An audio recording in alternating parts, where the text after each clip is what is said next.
കലാപത്തിനിടയിൽ തൻ്റെ വീട്ടിൽ നിന്ന് ഇറങ്ങി ഓടി ഒരു സർപ്പക്കാവിൽ കയറി ഒരു രാത്രി മുഴുവൻ ഒളിച്ചിരുന്നതിന് ശേഷം പുലർച്ചെയോടെയാണ് സാവിത്രി അവിടെ നിന്ന് പുറത്തു കിടക്കുകയും അങ്ങനെ ചാത്തൻ്റെ കുടിൽ എത്തിച്ചേരുകയും ചെയ്യുന്നത്.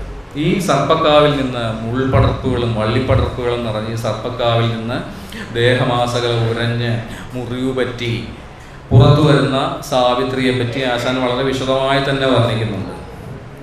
ഈ വർണ്ണനയ്ക്ക് തായാട്ട് ശങ്കരൻ നൽകുന്ന വ്യാഖ്യാനം വളരെ സവിശേഷമാണ്. എങ്ങനെ ജാതിയിൽ നിന്ന് പുറത്തു കിടക്കാം, അതെത്ര ദുഷ്കരമാണ് എന്നാണ് സർപ്പക്കാവിൽ നിന്ന്, അതിൻ്റെ ഇരുട്ടിൽ നിന്ന്, അതിൻ്റെ മുൾപടർപ്പിൽ നിന്ന് വളരെ വലിയ വൈഷമ്യത്തോടു കൂടി പുറത്തു കിടന്ന സാവിത്രിയുടെ വിവരണത്തിലൂടെ ആശാൻ പറയാൻ ശ്രമിക്കുന്നത്. ജാതിയുടെ സർപ്പക്കാടിൽ നിന്ന്, ജാതിയുടെ ഇരുട്ടിൽ നിന്ന്, ജാതിയുടെ മുൾപടർപ്പിൽ നിന്ന് പുറത്തു കടക്കൽ എത്ര പ്രയാസമാണ് അക്കാലത്ത് എന്നതിൻ്റെ തുന്യാത്മകമായ ഒരു ചിത്രമുണ്ട് സാവിത്രി കടന്നുപോയ ജീവിത ദശകളുടെ ആ വിവരണത്തിൽ.